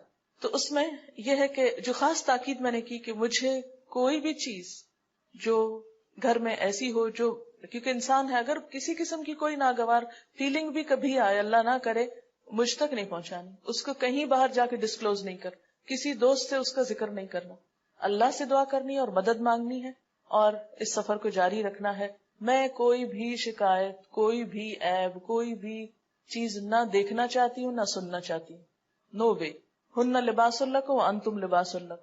دونوں آپس میں نپٹو، ایک دوسرے کا لباس ہو، آپس میں ایک دوسرے کے ساتھ مفاہمت اور موافقت کرو. اور یعنی کہ لڑکا یا لڑکی بالغ ہوتے ہیں تو شادی ہوتی ہے، تو بالغ ہونے کا مطلب یہ کہ اب میچور بھی ہوں اور ایک دوسرے کا حق پہچانے. اس میں عموماً یہ ہوتا ہے کہ مائیں خود قریت قریت کے پوچھتی کیا کھایا تھا، کیا پیا تھا، کیا ملا تھا. اچھا مجھے تو یہ بھی یاد نہیں رہا، لوگوں نے اس سے پوچھا اچھا تمہیں منہ دکھائی کیا ملا، اس کو سمجھ ہی نہیں پہلے آئی کہ یہ کیا کہہ رہے. لیکن مجھے کوئی انٹرسٹ نہیں ہوا کہ میں جا کے پوچھوں کہ اچھا کیا زیور تھا تمہارا، کیونکہ ہم نے کوئی زیور اس طرح ایسا منگایا نہیں کہ وہ وہاں سے لا کر دے اور پھر یہ اس طرح پہنے. جو بھی آیا پہنا. میں نے نہیں ایک دفعہ آنکھ بھر کے بھی نہیں دیکھا کہ کیا چیز ہے، اس لیے کہ جس کا ہے اس کو اللہ نصیب کرے. اور باقی یہ ہے کہ نہ تو اس میں دکھاوا اور نہ ریاکاری اور نہ ہی کوئی دلچسپی. ہمیں چیز کسی کی ہو دلچسپی ہمیں کس بات سے. اور باقی چیزیں تو ان چیزوں پہ مال قابل بھروسہ نہیں کہ اس کے بھروسے پر ہم سمجھے کہ مستقبل محفوظ ہو گیا. وہ تو آنی جانی چیز ہے. بھروسہ تو اصل اللہ کی ذات پر ہے کہ اسے راضی رکھا جائے، وہ ناراض نہ ہو، وہ اپنی رحمت کا دامن جو پھیلائے رکھے اور وہ منہ نہ موڑے ہم سے. بہرحال لباس جو ہے وہ خوبصورتی کا ذریعہ بھی ہے، عیب بھی چھپاتا ہے، آرام اور راحت کا سبب بھی ہے. پھر حقوق و فرائض کے اوپر کچھ باتیں ہیں. بیوی کے حقوق ہیں قرآن پاک اور احادیث کی روشنی میں. کتنی خوبصورت تعلیم ہے جو ہمارے دین نے ہمیں دی ہے. اگر ان پہ ہم عمل کریں تو بہت سی مشکلات حل ہو جائیں. حضرت عائشہ فرماتی ہے کہ میں آپ صلی اللہ علیہ وسلم کے ہاں گڑیوں سے کھیلا کرتی تھی، میری سہیلیاں بھی کھیلتی تھی. جب آپ تشریف لاتے تو سب ادھر ادھر چھپ جاتی، آپ ڈھونڈ ڈھونڈ کر ایک ایک کو میرے پاس بھیجتے تاکہ میرے ساتھ کھیلیں. بیوی بچوں پہ خرچ کرنا سب سے زیادہ اجر و ثواب کا باعث ہے. ہمارے ہاں یہ ہے کہ شوہر بیوی کی مدد نہ کرے گھر کے کام میں. میں مریم کو بار بار یہ تاکید کرتی تھی، دیکھو خدمت میں عزت ہے، خدمت سے تمہیں عزت ملے گی، خدمت سے تمہارا مقام بنے گا، خدمت سے محبت ملے گی، خدمت کو نہیں بھولنا. یہ بار بار میں اس کے کان میں ڈالتی رہی ہوں. یہ میں نے ضرور پوچھا کچھ کیا تھا یا نہیں، کیا کیا تھا، تو بتا رہی تھی کہ میں نے چھوٹا چھوٹا یہ کام شروع کیا لیکن ابھی مجھے کوئی کرنے نہیں دے رہا. تو اور عاطف ساتھ لگ جاتا ہے نا کہ چھوٹی چھوٹی چیزوں میں ساتھ مدد کرتا ہے. اب اس میں یہ ہے کہ ایک انجوائمنٹ بھی ہے مل کر کام کرنے میں، اور ایک سنت رسول صلی اللہ علیہ وسلم بھی ہے. پھر شوہر کے حقوق ہیں، اطاعت ہے. میں نے خاص تاکید کی کہ دیکھو اس سے پوچھے بغیر کوئی کام نہیں کرنا، نہ کسی کو اپنے گھر آنے کے لیے دعوت دینا اس سے پوچھے بغیر، نہ ہی پوچھے بغیر کہیں جانا. ہوا یہ کہ جب ولیمے کے بعد سب خاندان والے لوگ آپس میں مل رہے تھے تو میرے بھائی کھڑے تھے سب، تو میرے جو بھائی وہ کہنے لگے کہ مریم کل آپ لوگ ہمارے ہاں کھانے پر آ جائیں، پھر میں بھی چلی جاؤں گی تو بہتر ہے کہ سارا خاندان وہاں پر جمع ہو جائے. تو عاطف نے کہا ٹھیک ہے ہم آ جائیں گے. میں نے کہا نہیں عاطف امی ابو سے پوچھ کر پھر ہاں کریں، تاکہ یہ نہ ہو کہ ابھی بچے ہیں، ابھی والدین ساتھ ہیں تو والدین کے مشورے سے ہی کہیں کمٹمنٹ کی جائے. تو مریم کو بھی بار بار میں یہ تاکید کرتی رہی، دیکھو پوچھے بغیر خود سے فیصلے نہیں کرنے بیٹھ جانا، ساتھ لے کر سب کچھ چلنا. قیامت کے دن اللہ تعالیٰ اس عورت کی طرف نظر اٹھا کے نہ دیکھے گا جو شوہر کی ناشکری ہوگی، حالانکہ عورت کسی وقت بھی شوہر سے بے نیاز نہیں ہو سکتی. نبی صلی اللہ علیہ وسلم نے فرمایا مومن کے لیے خوف خدا کے بعد سب سے زیادہ مفید اور باعث خیر نعمت نیک بیوی ہے. جب وہ اسے کسی کام کا کہے تو خوشی سے کر دے، جب اس پہ نگاہ ڈالے تو خوش کر دے، جب اس کے بھروسے پہ قسم کھا بیٹھے تو قسم پوری کر دے، جب وہ کہیں چلا جائے تو اس کے پیچھے اپنی عزت و آبرو کی حفاظت کرے، شوہر کے مال و اسباب کی نگرانی میں شوہر کی خیر خواہ اور وفادار رہے. پھر یہ کہ سسرال سے اچھا سلوک جب تک نہ ہو اس وقت تک بات نہیں بنتی. تو اس پر بھی ایک آڈیو لیکچر ہے چھوٹا سا. کیا ہم نے کبھی سوچا ہم اخلاق سے وہ فتح حاصل کر سکتے ہیں جو بڑی بڑی جنگوں سے حاصل نہیں ہوتی، یعنی دلوں کو تسخیر کر کے ان پہ حکمرانی کر سکتے ہیں.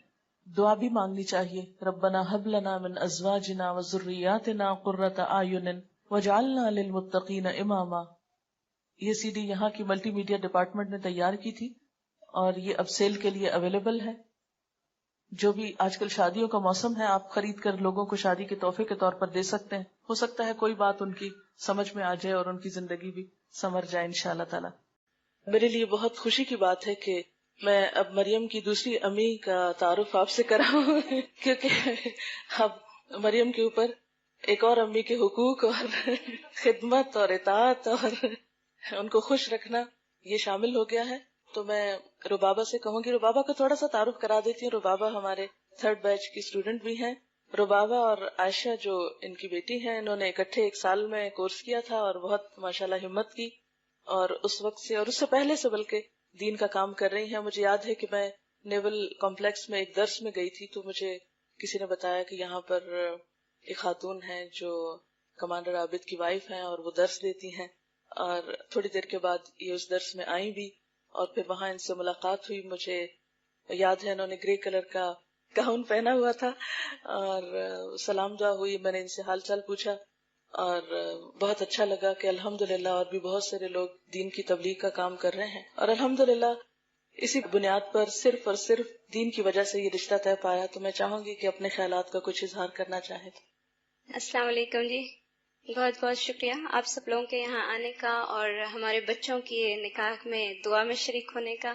یہ بات ہے جب میں 3rd بیچ میں کورس کر رہی تھی تو اس میں غالباً سیرہ کے حوالے سے کچھ ایسا ٹاپک آیا، کچھ ہم نے پچھلے صحابہ کرام کی لائف ہسٹری پڑھ رہے تھے تو اس میں کچھ ایسی بات آئی جس پہ میری پہلی دفعہ خواہش اٹھی کہ کاش میرے بیٹے کی شادی کسی دیندار گھرانے میں ہو، اور بس وہ ایک خواہش تھی جو اٹھی اور اس کے بعد اللہ تعالیٰ نے وہ آج پوری کر دی ماشاءاللہ سے، الحمدللہ. باقی اس کے بعد کیسے ہوا یہ سلسلہ، یہ غالباً فیبرری کی بات ہے. ڈاکٹر فرحت نے کراچی سے آنا تھا اور گھر میں ہماری آپس میں بات چیت ہوئی اور یہ خواہش ایک دوسرے سے ظاہر ہوئی، عائشہ میری، میرے ہسبینڈ کی، پھر ہم نے عاطف سے بات کی. اور ڈاکٹر فرحت میرا خیال اس وقت کراچی سے آئی 7 بجے تھے. میں نے ان کو فون کیا اور میں نے کہا میں آپ سے ملنے کے لیے آنا چاہتی ہوں نا، تو انہوں نے ٹائم دیا کہ اچھا ٹھیک ہے آپ 9 بجے تک آ جائیں، میری کچھ میٹنگز ہیں بچیوں کے ساتھ، اس کے بعد ہم ملیں گے. تو ہم لوگ پہنچ گئے 9 بجے اور میں آئی، تھوڑی سی 5 منٹ ہماری ایک رسمی سی گفتگو ہوئی اور اس کے بعد میں نے ان کو پرپوزل دے دیا. میں نے کہا جی جیسے آپ عائشہ کو اپنی بیٹی سمجھتی ہیں ہم مریم کو سمجھتے ہیں اور ہم ایسے ایسے چاہتے ہیں کہ عاطف کے لیے. تھوڑی دیر کے لیے تو ڈاکٹر فرحت خوب بلش ہو گئی، ایک دم لال اور پھر اس کے بعد اور شرما رہی ابھی حالانکہ میں تھی صرف وہاں پر لیکن بہت زیادہ. اس کے بعد میرا خیال 2-3 منٹ بھی نہیں لگے اور نے کہا ہاں ٹھیک ہے، بڑے آرام سے. اچھا اس وقت بھی کوئی ایسے دل میں وہ نہیں اٹھا، ہاں ہو گئی.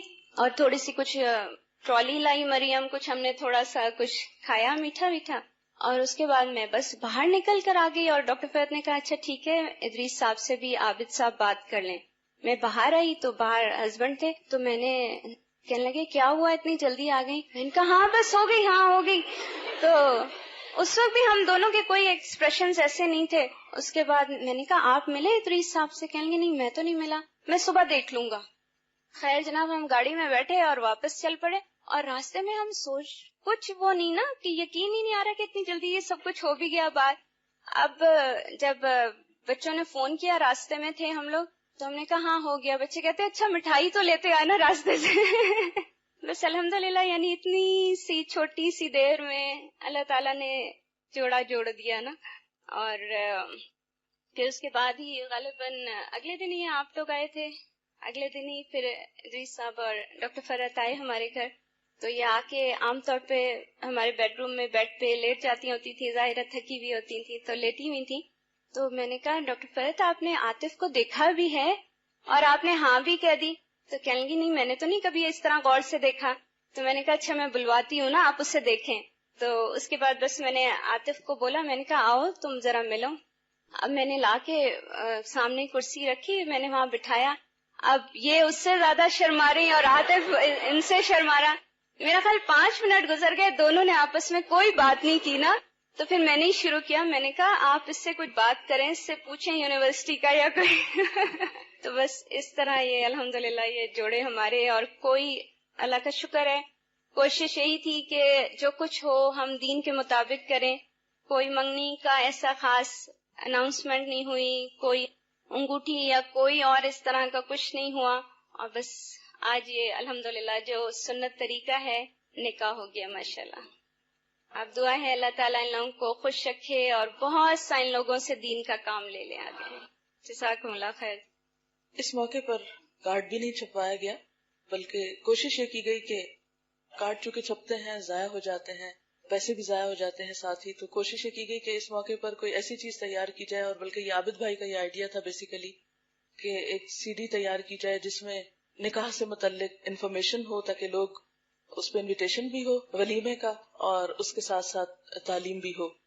جو لوگ شادی پر گئے ہوئے تھے تو میں چاہ رہی تھی کہ وہ بھی اپنی تھوڑی سی فیلنگ بتا دیں تو اچھا ہے. السلام علیکم. میڈم نے سب کچھ خود ہی بتا دیا سارا. میرے ذہن میں بھی یہی سب باتیں تھیں، لیکن ایک چیز جو مجھے وہاں فیل ہوئی وہ یہ کہ اصل میں اس دن کلاس میں جب یہ شادی کا سب کچھ فنکشن ہو رہا تھا تو دل خوش تھا بہت زیادہ. ہم اور کچھ نہیں کر رہے تھے یا تو سوائے اس کے کہ اگر نظمیں پڑھ رہے تھے لوگ تو ہم بھی شامل ہو جائے یا پھر تکبیرات، لیکن فیلنگز یہ تھیں کہ ہم ٹوٹلی انوالو ہیں اس خوشی میں. اور مجھے قرآن مجید کی وہ آیت یاد آ رہی تھی جس میں آپ صلی اللہ علیہ وسلم کے بارے میں کہا گیا نا کہ ان کو اس لیے بھیجا گیا تاکہ وہ تمہارے اوپر جو بوجھ لادے گئے ان کو اتاریں.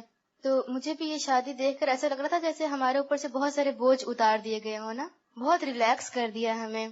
تو اسی وجہ سے اندر دل خوش تھا کہ بہت ہلکی شادی لگ رہی تھی، خوشی بھی بہت زیادہ تھی اور کوئی مشکل اور کوئی بوجھ اس طرح کی کوئی چیز فیل نہیں ہو رہی تھی. اس کے علاوہ میں نے میڈم سے بہت سیکھا اس میں یہ کہ ایک تو میڈم کی خوشی سے کہ عموماً مائیں بہت غمگین اور اس طرح کی نظر آتی ہیں، لیکن الحمدللہ کہ ان کو دیکھ دیکھ کے اور بھی زیادہ خوشی ہو رہی تھی. اور پھر جب کھانے کا ٹائم تھا ہمارا تو سب لوگ کھانا کھا رہے تھے، مہمان وغیرہ جو یہاں سے کچھ لوگ گئے ہوئے تھے اور بھی جو کچھ لوگ مہمان کے طور پہ آئے ہوئے تھے. تو میڈم خود ان سب کو دیکھ رہی تھی. میں کھا رہی تھی اور میں نے ایک دم دیکھا جب میڈم ادھر ادھر گھوم رہے ہیں، پوچھ رہے ہیں کہ آپ لوگوں نے لیا یا نہیں لیا، آپ کو کچھ چاہیے یا نہیں چاہیے. تو مجھ سے کھایا نہیں جا رہا تھا، مجھے سمجھ نہیں آ رہی تھی کہ میں اٹھ کے ان کو بٹھاؤں، کیسے ان کو کہوں کہ میں چیک کرتی ہوں. لیکن ہر کوئی منع کر رہا تھا میڈم کو کہ آپ لیں آپ بیٹھے، لیکن وہ ہر ایک کپ کے پاس جا جا کر خود چیک کر رہی تھی. تو میں نے بہت سیکھا کہ ہم بالکل ایسے موقعوں پر کاموں سے فارغ ہو کر بیٹھ جاتے ہیں نا، ایسے موقعوں پر بھی اتنی مصروفیت کے باوجود بھی ان چیزوں میں خود انوالو رہنا. تو اور یہی چیز میں نے ولیمے میں بھی میڈم سے بہت سیکھی کہ تھوڑی دیر ایک جگہ میڈم بیٹھ رہی تھی اور جب ایک ہلکا بن جاتا تو میڈم وہاں سے اٹھ کے کسی اور جگہ پہ جا کے بیٹھ جاتی. جب وہاں پر مزید ایک ہلکا بنتا کچھ باتیں کرتی تو پھر کہیں اور چلی جاتی. ایسے جب کھانے کا ٹائم ہوا تو سب کو میڈم نے خود کہا کہ آپ لوگ اٹھیں اور لیں. الگ سے میڈم نے اپنے لیے کھانا نہیں لگوانے دیا کہ الگ ٹیبل لگے اور وہاں پہ بیٹھ کے کھائیں. اور خود میڈم نے پھر اپنے لیے کھانا لیا جس طرح باقی سب مہمان لے رہے تھے، تو اسی طرح میڈم نے خود ڈالا بھی لیا بھی. اور جیسے میڈم بتا رہی ہیں کہ میڈم نے مریم کو نصیحتیں کی اپنے سسرال کے بارے میں اور ان چیزوں کے بارے میں، تو اسی طرح جب میڈم کھانا کھانے لگی ولیمے والے دن تو میں میڈم کے پاس ہی بیٹھی ہوئی تھی. اتنے کچھ مہمان آئے تو میں تو نہیں جانتی تھی ان کو، لیکن میڈم نے ان کو ایک دم دیکھا اور ایک دم کھڑی ہو گئی، کہتی ہے میرا سسرال تو اب آیا. اور میڈم فوراً آگے گئی اور جا کے وہیں اپنی سب چیزیں چھوڑ کے اور جا کر ان کو ملی اور پھر اپنی ساس کو انہوں نے آ کے بٹھایا چیئر پہ اور باقی سب لوگوں کا مجھے بھی بتایا کہ میری فلاں میری یہ ہے فلاں میری یہ ہے. تو میں نے بہت سیکھا کہ جو نصیحتیں وہ اپنی بیٹی کو کر رہی ہیں وہی ساری چیزیں ان کی اپنی پریکٹیکل لائف میں بھی ہیں. تو اللہ کرے کہ ہم سب ایسی ہی بنے. السلام علیکم. جب میڈم بات کر رہی تھی کہ مہندی سب کو وہاں لگی تو میں دیکھ رہی تھی کہ بہت حسرت بھری آوازیں آ رہی تھی. تو میں بتانا چاہ رہی تھی کہ جو چیز نصیب میں نہ ہو وہ نہیں ملتی. ہم یہاں سے شریک ہونے وہاں گئے تھے لیکن مہندی نہیں لگوا سکے کیونکہ لیٹ ہو گئے تھے. دوسری بات یہ کہ ایک اور جو ایکسپیرینس میں شیئر کرنا چاہوں گی وہ یہ کہ جب جن دنوں یہ شادی تھی وہیں پر مجھے ایک اور شادی اٹینڈ کرنے کا اتفاق ہوا نیکسٹ ڈے اپنے عزیزوں میں. وہ بالکل روایتی شادی تھی، وہی 10 دن چلنے والی. اور اس میں جس دن شریک ہوئی وہ شادی کا دن تھا، تو جو 10 دنوں میں ہو چکا تھا وہ سامنے آ چکا تھا. کافی اختلافی چیزیں مجھے نظر آ رہی تھی، شکوے شکایات کہ مہندی والے دن انہوں نے یہ کہہ دیا، مایوں میں یوں ہو گیا. اور اینڈ جو ہے وہ نکاح والے دن ہوا کہ چھوٹی چھوٹی سی باتوں پر اختلافات ہونے لگے. مثلا یہ کہ مہر پہ پہلے تھوڑا سا اختلاف، اس کے بعد جو چیز ایک بہت عجیب لگی وہ عموماً ہمارے ہاں شادیوں میں ہوتی ہے، وہ یہ ایک رسم ہے کہ شادی میں لڑکی کے ساتھ کوئی نہ کوئی اس کے ساتھ جاتا ہے. اب لڑکی والوں کا یہ تقاضا تھا کہ ہمارا رواج ہے کہ لڑکی کے ساتھ گاڑی میں اس کی بھابھی بیٹھے گی، اور جو لڑکے والے تھے وہ کہتے تھے یہ تو ہو ہی نہیں سکتا، ہمارا رواج ہے کہ اس کی ماں بیٹھے گی لڑکی کے ساتھ. کافی دیر رخصتی رکی رہی اس بات پر. میں اتنا دکھ ہو رہا تھا مجھے یہ دیکھ دیکھ کے کہ یہ وہ چیزیں اصل یعنی یہ شادی کی دیکھنے والی یا کرنے والی یہ کام نہیں ہے کہ جن پر ہم اختلاف لے کے بیٹھے ہوئے. پھر ہوتا یہ کہ جب بعد میں کئی سالوں بعد بھی وہ بات ہوتی تو یہ بات آتی کہ ہاں آپ لوگوں نے تو شادی کے موقع پہ بھی ہمارے ساتھ یہی کیا تھا. ہم بھولتے نہیں نا کیونکہ بیس خراب بن گئی. واپس جب ہم آئے ہیں تو جو ایک اور ایکسپیرینس ہے وہ یہ کہ سب سے زیادہ جو سوال مجھ سے پوچھا گیا، سب سے پوچھا گیا ہوگا وہ یہ کہ مریم نے پہنا کیا تھا. اچھا ان کو جب بتاتے تھے کہ جیسے میڈم نے کہا کہ آف وائٹ سا سوٹ تھا لائٹ کام والا، تو اتنا بڑا سا کوشچن مارک جو تھا نا وہ چہروں پہ بھی نظر آتا تھا، اور یہ پوچھا جاتا تھا کہ بس یہ ہی، یعنی غرارے کے بغیر ہی، مطلب یہ کہ غرارے کے بغیر نکاح کیسے ہو گیا؟ کیونکہ ہمارے تو لازم و ملزوم ہے نا، بہت ہیوی جوڑا 40-50 ہزار کا اور نکاح. لیکن الحمدللہ ہم سب تیار بھی ہوئے، ہم نے بھی اچھے کپڑے پہنے، وہاں سب نے پہنا، کھایا پیا بھی، انجوائے بھی کیا، اور شادی بھی ہو گئی اور سادگی کے ساتھ ہو گئی الحمدللہ. السلام علیکم. اور سب باتیں تو بتا دی آپ لوگوں کو. میں جو شیئر کرنا چاہوں گی وہ یہ کہ مہندی جو لگ رہی تھی اس میں پتا چلا کہ میڈم لڑکیوں کے ہاتھوں پہ اللہ لکھ رہی تھی. تو خیال یہ ہے کہ جو دل میں ہوتا ہے نا انسان کے اوپر چھایا ہوا وہی پھر اس کے ہاتھ سے بھی نکلتا ہے اور زبان سے بھی نکلتا ہے. اور پھر یہ کہ مجھے بھی ایک اور شادی میں جانے کا اتفاق ہوا. شادی تو ابھی شروع نہیں ہوئی تھی، ابھی تیاریاں ہی ہو رہی تھی، لیکن اتنی تیاریاں تھیں اور اتنے پریشان تھے وہاں کے لوگ. تو میں سوچ رہی تھی کہ یہاں پر ہمیں پتا چلا کہ شادی کا مینیو بھی ایک دن پہلے ہی پوچھا گیا، ڈیسائیڈ کیا گیا، اور لوگ پریشان تھے کہ کیا مینیو ہوگا، لیکن میڈم بڑے آرام سے تھیں. اور ایک دن پہلے مینیو ڈیسائیڈ ہوا جو کہ گوشت کا سالن تھا اور مٹر چاول تھے، اور بہت ہی لذیذ بنا ہوا تھا کھانا.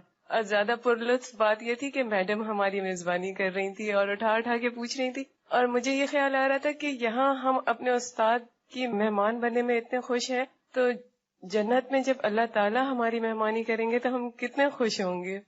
اور پھر یہ کہ شادی میں یوں ہی ہوتا ہے نا کہ ہم چاہتے ہیں کہ ہم کو امپورٹنس ملے، ہم جاتے اس لیے ہے نا. اور ہوتا یوں ہے شادیوں میں کہ لوگ لڑکے لڑکی والے اپنے میں مصروف ہوتے ہیں، ایک دوسرے کو دیکھتے ہیں، ایک دوسرے کے کپڑے دیکھتے ہیں. یا ایسا کوئی جھنجھٹ نہیں تھا نا ایک دوسرے کے کپڑے دیکھ کے پریشان ہو. ہم لوگ کا سفر کراچی سے شروع ہوا، اس وقت سے لے کر اینڈ تک میڈم کو اپنے مہمانوں کی بڑی فکر تھی. وہ کب آئے، کہاں بیٹھے، کیسے رہے، انہوں نے گھوما پھرا یا نہیں، اور کیا کیا کیا، وہ سب چیزیں ہم لوگوں نے بہت زیادہ انجوائے کی. السلام علیکم ورحمۃ اللہ وبرکاتہ.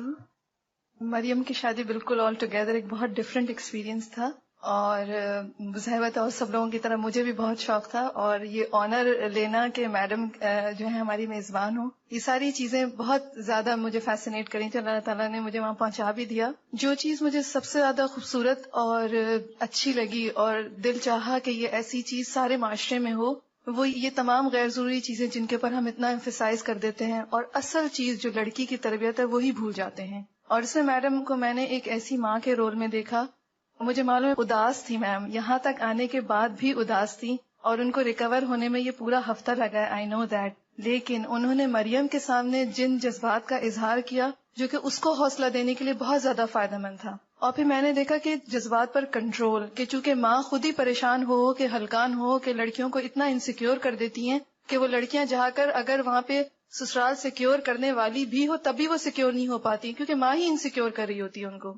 اور دوسری چیز جو مجھے خوبصورت لگی وہ یہ کہ جب میں میری اسی وقت فلائٹ میری لیٹ ہو گئی تھی، تو جب میں پہنچی ہوں تو یہ سب شروع ہونے والا تھا. تو مجھے بالکل انٹرنس پہ اسما اور تیمیہ اور عائشہ کی جو چھوٹی بہن، وہ سب بہت ماشاءاللہ بہت پیاری تیار ہوئی ہوئی، اور سب ان کو، اور وہ اتنی خوش، ان کے چہروں پہ خوشی، اور وہ ہم سب بھی آف کورس سب کے سب بہت خوش تھے.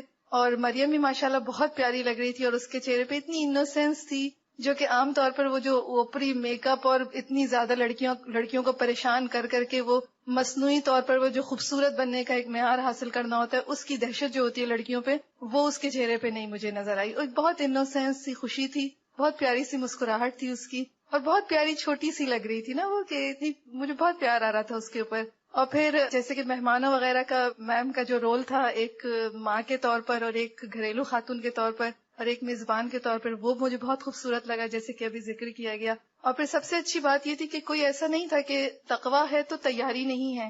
ولیمے والے دن بھی ماشاءاللہ سب کے سب اتنے اچھے تیار ہوئے ہوئے تھے، میم بھی اتنی پیاری لگ رہی تھی، اور سب لوگ کے پہچانے نہیں جا رہے تھے. مجھے بھی کوئی نہیں پہچان رہا تھا اور میں بھی کسی کو نہیں پہچان رہی تھی. الحمدللہ that was the beautiful part کہ ہم الحمدللہ جب خوشی کا موقع آئے گا تو سب کے سب اچھے سے تیار بھی ہوں گے، سب زینت بھی کریں گے. And that was totally segregated شادی. یہ لائک ولیمہ جو تھا ٹوٹلی سیگریگیٹڈ تھا. یہاں پر بہت زمانے بعد میں نے کوئی بہت اچھی سیگریگیٹڈ شادی دیکھی جس میں کہ بہت اچھا تیار ہونے کا موقع ملا. اور یہ ہوا کہ ون آن ون سیگریگیشن تو ہوتا ہے لیکن کانسٹنٹلی ویٹرز وغیرہ یا کچھ نہ کچھ آتے رہتے ہیں، لیکن یہاں پر ایسا کچھ نہیں ہوا. اور مریم بھی کوئی ایسی بہت آرٹیفیشل دلہن کے طور پر نہیں بیٹھی ہوئی تھی، بلکہ وہ بھی بہت کیجول سی تھی. اور آف کورس میم کی میزبانی تو کہ وہ ہمیں اصرار کر رہی تھی کہ آپ لیں، that was the an honour, جو کہ واقعی بہت ہی خوبصورت لگا. اور اس ساری چیز میں مجھے یہ بات یہ لگی کہ جو شخص جس کی زندگی میں مقاصد ہوں، ایک ٹرو پرپز ہو، جیسے کل بھی ہم بات کر رہے تھے خشوع کی، کہ وہ ٹوٹلی فوکسڈ ہوتا ہے، تو یہ زندگی کی ساری چیزیں تو ساتھ چلتی ہیں، وہ اسی کے اندر وہ ساری چیزیں اسی ایک مقصد کو سرو کر رہی ہوتی ہے. اور مجھے یہ ساری چیز لگی جیسے مریم کی شادی بھی جو ہے وہ ایک اس مقصد کی طرف لوگوں کو لانے کا ذریعہ بن گیا. جیسے اب یہاں پہ ہم کراچی میں بھی ہم اتنے سارے لوگ سن رہے ہیں، اور ہم جنہوں نے دیکھا، جو گئے، یہ پھر یہ سیدھی جائے گی، یعنی پھر وہ ساری چیزیں، وہ سارے کام جو کہ عام لوگوں کی زندگی میں چلتے ہیں، اسی طرح ان لوگوں کی زندگیوں میں بھی چلتے ہیں جن کی زندگی میں مقاصد ہوتے ہیں، لیکن پھر وہ سب کے سب اس مقصد کو سرو کرتے ہیں. اور اب میں نے دیکھا کہ بغیر کسی ایکسٹرا میڈم کو کوئی چھٹیاں نہیں لینی پڑی یا کچھ ایسا نہیں ہوا، اور اس کے باوجود بھی وہ کام ہو گیا. اس کا مطلب ہے ایک بہت آسان اور خوبصورت کام جس کو ہم نے اتنا بھونڈا اور مشکل والا بنا لیا ہے کہ اس میں ساری توجہ وہ جو صرف ظاہری اس پہ رہتی ہے، اور لڑکیوں کی تربیت یا ماں کا جو رول ہے یا خاندان کا جو رول ہے اس سے ہٹ جاتی ہے سب کی توجہ. جیسے کہ ابھی وہ بتا رہی تھی کہ لڑائیاں شروع ہو گئیں، اب اس میں کسی نے فوکس نہیں کیا کہ وہ جو لڑکی جا رہی ہے، وہ جس لڑکی کی شادی ہو رہی ہے، ان کو کیا کرنا ہے. اصل تو کام یہ ہے نا اس شادی کا. تو اللہ کرے کہ یہ شادی ایسی ہوئی ہو کہ جس کی وجہ سے بہت ساری شادیاں بہت اچھی ہو جائیں، اور بہت ساری دعائیں ہماری ان دونوں کے لیے. اور مجھے ایئرپورٹ پہ آتے ہوئے میم کو وہ خداحافظ کرنے آئی تھی، تو میں میڈم کو یہ دیکھ رہی تھی کہ میڈم نے بہت خوش اور نارمل اور بہت پرسکون سے انداز میں اس کو خداحافظ کر رہی تھی، اور وہ دونوں بھی بہت خوش ماشاءاللہ لگ رہے تھے. تو بہت ساری دعاؤں کے ساتھ ہم سب کی دعائیں ان کے ساتھ ہیں، اور اللہ تعالیٰ ہمارے معاشرے میں ایسی ہی شادیاں سمپل، جو کہ انسانوں کے رویوں اور انسانوں کے جذبات اور بہترین اخلاق کے ساتھ اور شرافت اور دینداری کے ساتھ ہوں، ایسی ہی شادیاں ہوں.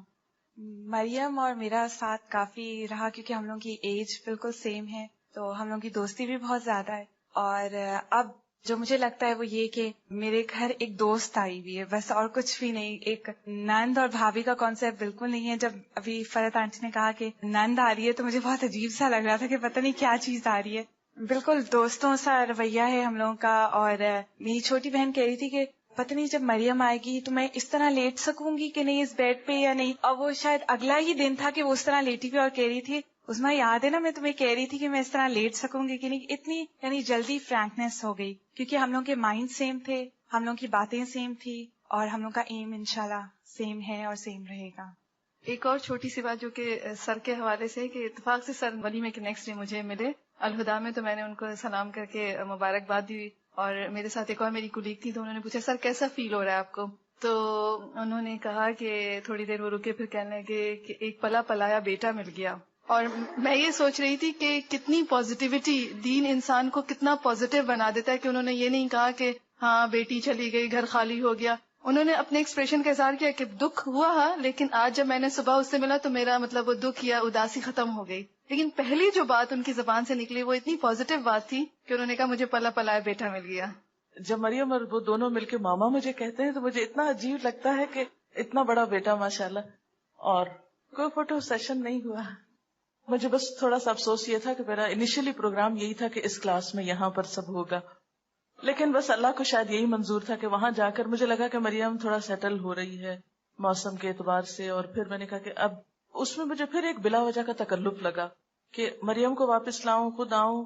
اور ساتھ یہ ہے کہ یہ سب لوگ وہاں سے ٹریول کر کے یہاں آئیں، یہاں سے صرف نکاح کر کے پھر واپس جائیں، پھر ولیمہ کریں. موسم کا اتنا فرق ہے، ان لوگوں کے لیے پریشانی ہوگی. تو میں نے کہا کہ ہم نے تو آنا ہی ہے ولیمے پہ، کیوں نہ ہم یہیں آ جائیں اور یہیں سے نکاح ہو جائے. تو اس سہولت کو دیکھ کے پھر میں نے، اور پھر یہ کہ میری بھی اور ادریس صاحب کی سب رشتے دار اور فیملی وغیرہ جو تھی وہ اسی طرف رہتے ہیں، تو مجھے یہ تھا کہ ان سب میں سے کچھ کو تو کراچی آنا پڑے گا. بےچارے آئیں گے اور رہ بھی نہیں پائیں گے اور پھر الٹے پاؤں واپس پھر جائیں گے، پھر وہاں ولیمہ اٹینڈ کریں گے، تو سب کو زحمت دینے والی بات ہے. لیکن یہ کہ انشاءاللہ اگر اللہ تعالیٰ نے پھر کوئی موقع زندگی میں دیا یہاں تو کسی اور موقع پر صحیح انشاءاللہ. السلام علیکم. الحمدللہ مجھے بھی موقع ملا جانے کا. بالکل ڈفرینٹ ایکسپیرینس تھا. جو کچھ دیکھا وہ مجھے ایسا لگتا ہے میں بتا نہیں سکوں گی. اور الحمدللہ اتنی خوشی تھی کہ کئی بار آنکھوں میں آنسو آتے تھے، اور کہ اللہ تعالیٰ اس دنیا میں آج کل کے دور میں اس طرح کی شادی کو، یعنی جو کچھ میڈم اس سے پہلے نکاح کے درس میں جو کچھ کہتی رہیں تو وہ انہوں نے عملی طور پہ کر کے دکھایا. اور سب سے بڑی بات یہ ہے کہ وہاں کا پریمیسز مجھے بہت اچھا لگا.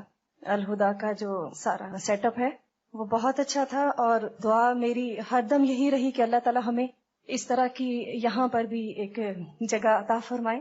آپ سب لوگ اس دعا کو ضرور کیا کریں. ٹھیک ہے، جزاک اللہ. عام طور پر مجھے کاموں میں رات کافی دیر ہو جاتی ہے سونے میں، لیکن حیرت کی بات ہے کہ شادی سے ایک رات پہلے میں تقریباً رات 9:30 بجے سو گئی، اور پتہ نہیں مجھے نیند آنے لگی اور نماز مجھے نہیں پڑھنا تھی، تو میں نے کہا چلے میں تھوڑا سا لیٹ جاتی ہوں. جو ہی لیٹی تو میں گہری نیند سو گئی اور سویرے اٹھی. تو میں سوچ رہی تھی کہ عام طور پر شادیوں پر لوگوں کی نیند کتنی خراب ہوتی ہے، اور کتنے رات کو دیر سے سوتے ہیں، پھر صبح کی نماز نہیں ہوتی، پھر دن میں نمازیں جاری ہوتی ہیں. اس سے ایسا لگا کہ جیسے میں کافی پچھلے دنوں ٹریول کر رہی تھی، پہلے اسلام آباد تھی، پھر کراچی آئی، موسم بدلا، پھر واپس اسلام آباد.